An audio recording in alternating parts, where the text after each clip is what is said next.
Good morning all. We continue our Genesis to Revelation studies. Today, 2 Samuel chapter 6 to 9, continuing about David and the history of Israel, the congregation of Israel. Starting with chapter 6 verse 1. So 2 Samuel chapter 6 verse 1. This is where the ark is brought back to Jerusalem. Again David gathered together all the chosen men of Israel, 30,000 men.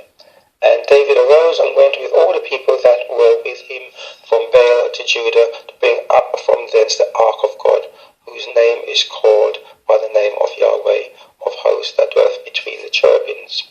And they set the ark of God upon a new cart and brought it out of the house of Abinadab that was in Gibeah. And Uzzah and Ahio, the sons of Abinadab, drove the new cart, and they brought it out on the house of the house of Abinadab, which was at Gibeah, accompanying the ark of God. And Ahio went before the ark, and David and all the house of Israel played before Yahweh on all manner of instruments made of fir wood, even on harps, and on psalteries, and on timbrels, and on cornets, and on cymbals. And when they came to Nachon's threshing floor, Uzzah put forth his hand to the ark of God, and took hold of it, for the oxen shook it.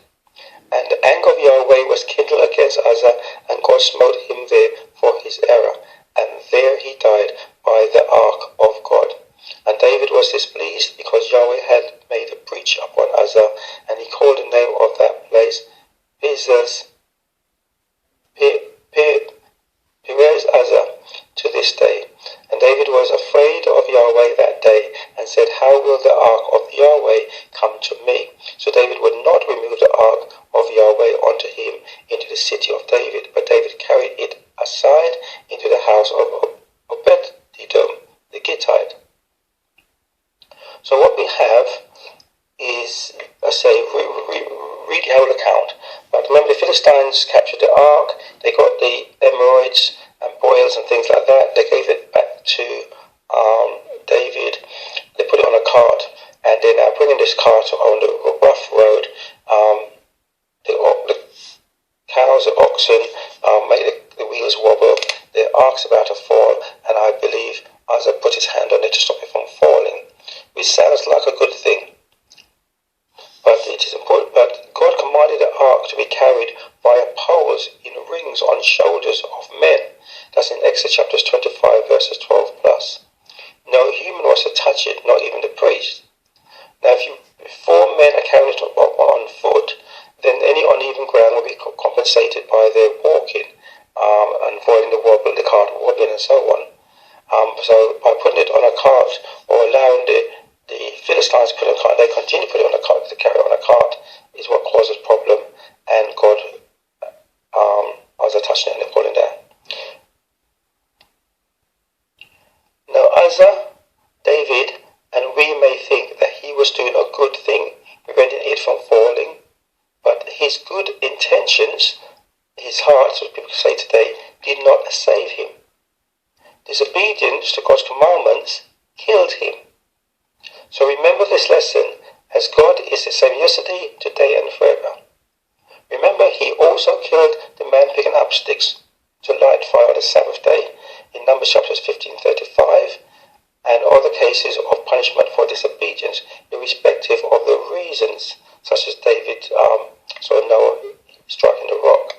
So the point I'm trying to make is, we cannot say it is about our relationship with God, it is about our hearts, and all the excuses that people are taught today why it's okay for them to transgress the commandments and the holy days of God. Conversely, Obed-Edom, who kept the commandments, that's where the ark was taken,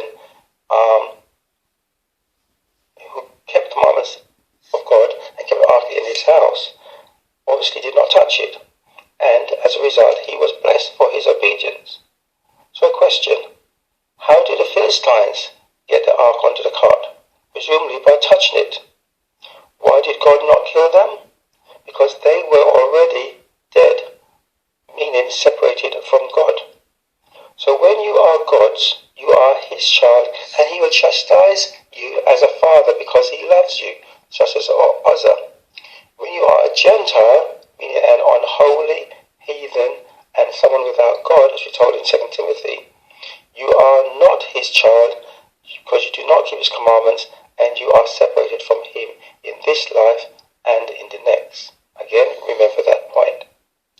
When you are his child, you are no longer technically a Gentile, meaning an unholy heathen. Ephesians 2:12. That at that time you were without Christ, being aliens from the commonwealth of Israel, and strangers from the covenants of promise, having no hope and without God in the world. Proverbs 13:24.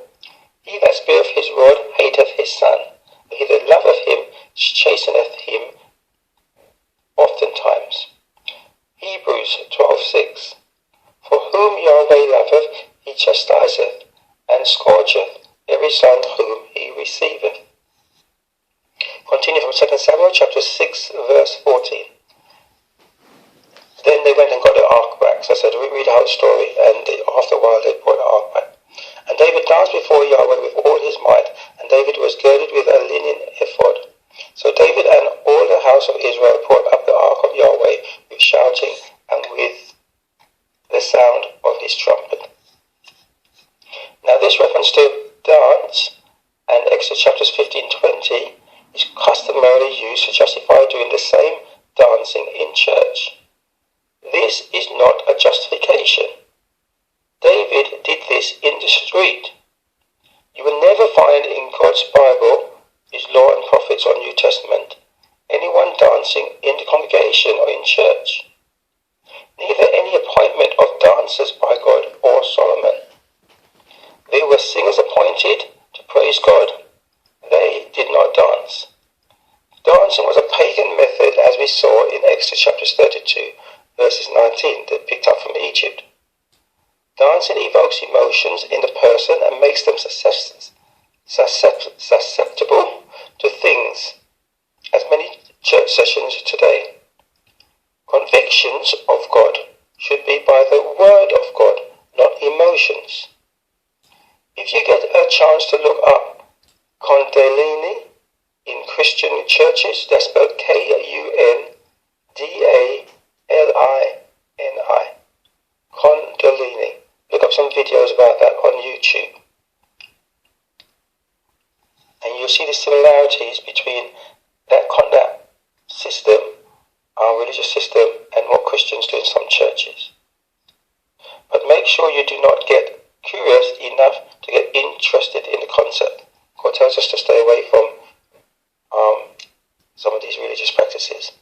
Remember Deuteronomy chapters 12:30. Take heed to thyself that thou be not snared while following them, after that they be destroyed from before thee, and that thou inquire not after their gods, saying, how did these nations serve their gods? Even so will we do likewise. And frankly, that is what has happened. Some of those practices have come into Christian church worship, or called worship. Okay, chapter 7, Yahweh's covenant with David. Reading from verse 1. And it came to pass when the king sat in his house, and Yahweh had given him rest round about from all his enemies, that the king said unto Nathan the prophet, see how I dwell in a house of cedar, but the ark of God dwelleth within curtains. And Nathan said to the king, go, do all that is in thine heart, for Yahweh is with thee. And it came to pass that night that the word of Yahweh came unto Nathan, saying, go and tell my servant David, thus saith Yahweh, shalt thou build me a house for me to dwell in? Whereas I had not dwelt in any house since the time that I brought up the children of Israel out of Egypt, even to this day, but have walked in a tent and in a tabernacle.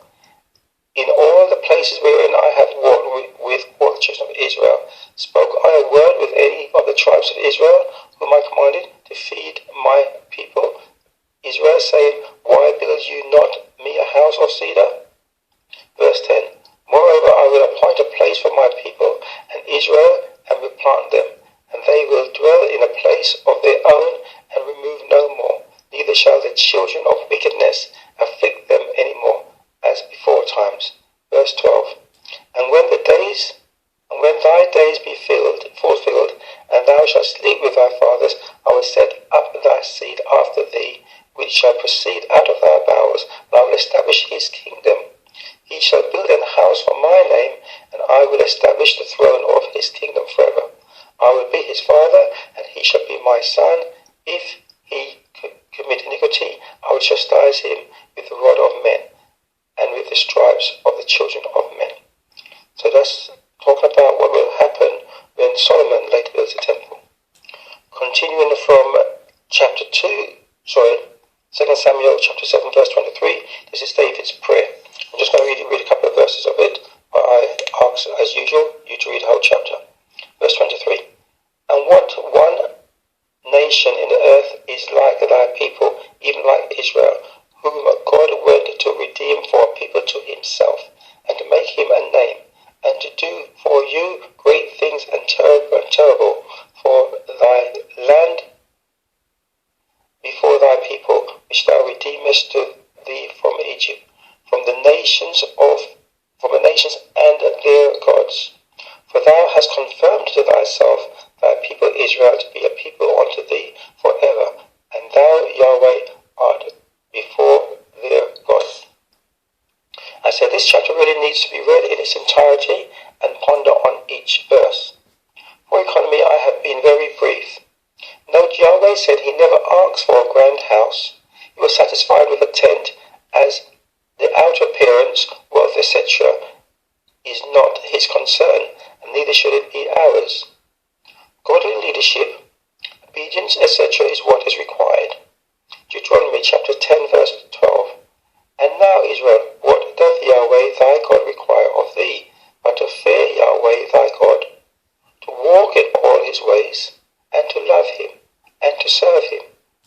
And to serve Yahweh thy God with all thy heart, with all thy soul. Remember, that's what Messiah said in New Testament as well. Micah chapter 6 verse 8.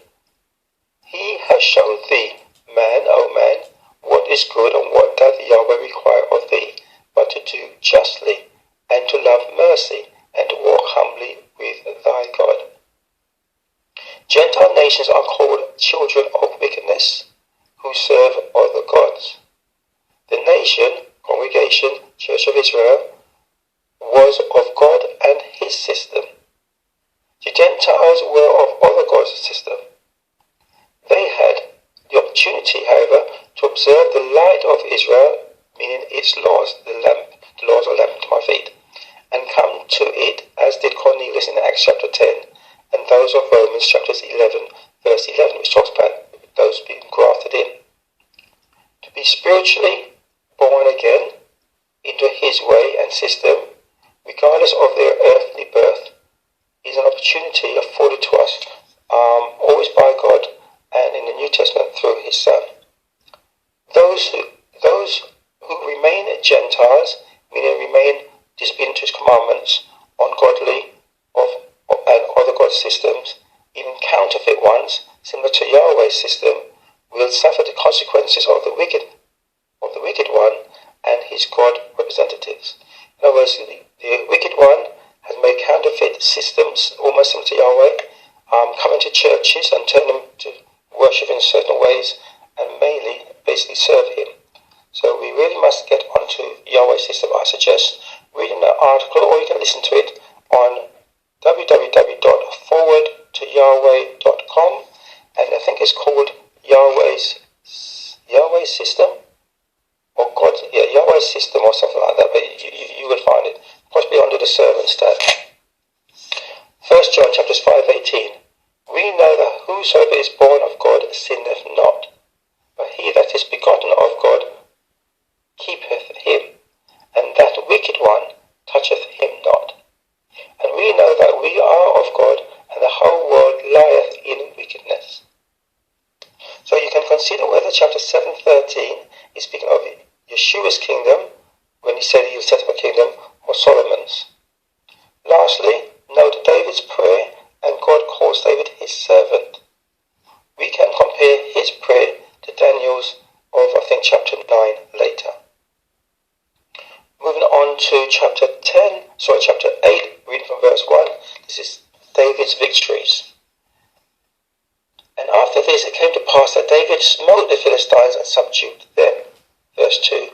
And he smote Moab and measured them with a line, and casting them down to the ground. Verse 5.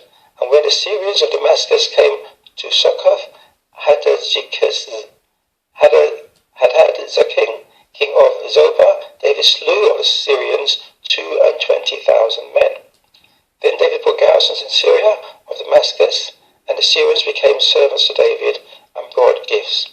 And Yahweh preserved David whithersoever he went. Verse 14.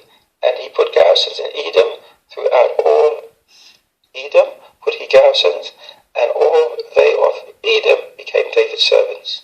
And Yahweh preserved David whithersoever he went. Verse 15. And David reigned over all Israel, and David executed judgment and justice unto all his people. Chapter 9. This is where we come on to a son of Jonathan. David had took him into his house. Reading from verse 1. And David said, Is there yet any that is left of the house of Saul, that I may show him kindness for Jonathan's sake? And there was of the house of Saul a servant whose name was Ziba. And when they had called him unto David, the king said unto him, Art thou Ziba? And he said, Thy servant is he. And the king said, Is there not yet any of the house of Saul, that I may show the kindness of God unto him? And Ziba said unto the king, Jonathan hath yet a son, which is lame on his feet. And the king said unto him, Where is he? And Ziba said unto the king, Behold, he is in the house of Maachah, the son of Ammiel, in Lodbar. Then King David sent and fetched him out of the house of Maachah, the son of Ammiel, from Lodbar.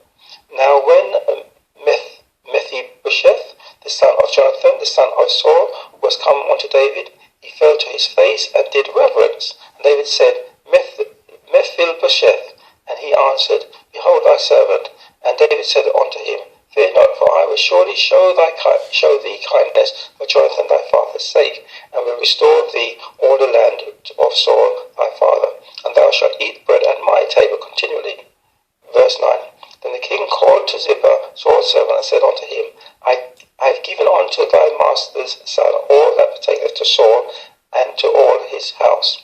Thou therefore and thy sons and thy servants shall till the land for him, and thou shalt bring in the fruits, that thy master's son may have food to eat. But Mephibosheth, thy master's son, shall eat bread always at my table. Verse 13. So Mephibosheth dwelt in Jerusalem, for he did eat continually at the king's table, and was lame on both his feet.